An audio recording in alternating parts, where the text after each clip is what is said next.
अर्जुन, तुम इस समय यहाँ? हाँ दीदी, वो मैं बताने आया था कि मैं कल से न्यूज़पेपर देने नहीं आ पाऊँगा। क्यों? दीदी वो मेरा एसएससी का एग्ज़ाम है ना, तो उसका तैयारी करना है मेरे को। अरे एग्जाम तो तुम्हारा है ना, हमें तो न्यूज़पेपर पढ़ना है। हाँ दीदी, पर अब अगर 1 महीने के लिए किसी और से ले लेते तो सही रहता। मैं 1 महीने बाद आ जाऊँगा देने। ठीक है, हम किसी और को बोल देते, लेकिन उसके बाद ना तुम्हें आने की जरूरत नहीं है यहाँ पर।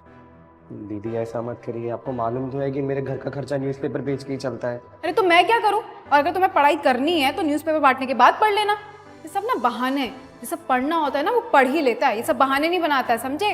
और दीदी मैं कैसे करूँगा? अच्छा सुनो, तुम 1 महीने बाद आ जाना और हम तुम्हारे पैसे भी नहीं काटेंगे। थैंक यू भैया, थैंक यू दीदी।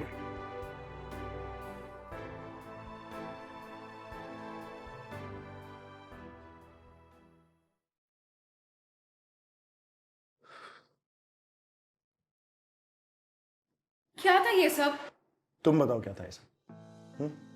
क्यों सुना रही थी उसे इतना? तुम्हें पता भी है अपनी पढ़ाई के लिए वो कितनी मेहनत करता है? सबसे पहले सुबह उठ के लोगों को न्यूज़पेपर बांटता है, लोगों की गाड़ियां साफ करता है, फिर डिलीवरी बॉय का काम भी करता है, और फिर शाम में जो थोड़ा बहुत टाइम मिलता है उसमें पढ़ता है, फिर अगले दिन से फिर से वही सब।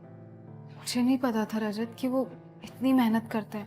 पूजा, मैंने उसे एक काम भी इसीलिए दिया था ताकि उसकी थोड़ी हेल्प हो जाए। और वैसे भी हर किसी की जिंदगी तो हमारी तरह इतनी आसान नहीं होती ना। और अगर हम उसके 1 महीने के पैसे नहीं काटेंगे तो हमें तो कोई बहुत प्रॉब्लम नहीं होगी, लेकिन उसे तो बहुत प्रॉब्लम हो जाएगी अगर हमने उसके पैसे काट लिए। तुम बिल्कुल ठीक कह रहे हो। मुझे ना उससे ऐसे बात नहीं करनी चाहिए थी। मुझे समझना चाहिए था कि उसकी लाइफ में भी तो कितनी प्रॉब्लम्स चल रही है, और मैंने बिना सोचे उस पर इतना चिल्ला दिया। कोई बात नहीं, आगे से ध्यान रखना। और इंसान होने के नाते हमें एक दूसरे की मदद तो करनी ही चाहिए ना। मैं ना भगवान से प्रार्थना करूंगी कि वो जो भी चाहता है ना उसे मिल जाए। सही है। नमस्ते भैया। नमस्ते, बताओ क्या हुआ? भैया वो कल से मैं न्यूज़पेपर देने नहीं आ पाऊँगा। क्यों, क्या हुआ? कोई फिर से एग्जाम आ रहा है क्या? नहीं भैया, वो जो मैंने एसएससी का एग्ज़ाम दिया था ना, वो क्लियर हो गया है और मैं क्लर्क बन गया हूँ। अरे वाह, कॉन्ग्रेचुलेशंस। पूजा सुनो, हाँ बोलो। क्लर्क बन गया, ये सरकारी नौकरी लग गई है इसकी। अरे वाह, ये तो बहुत बढ़िया बात है। कांग्रेचुलेशन अर्जुन।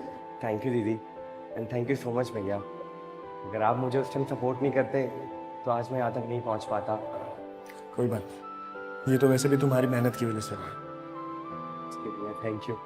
अच्छा भैया, मैं चलता हूँ अब। अरे ऐसे कैसे? गले तो मिलके जाओ क्लर्क साहब। भैया मुबारक हो। थैंक यू भैया। ओके दीदी, मैं चलता हूँ।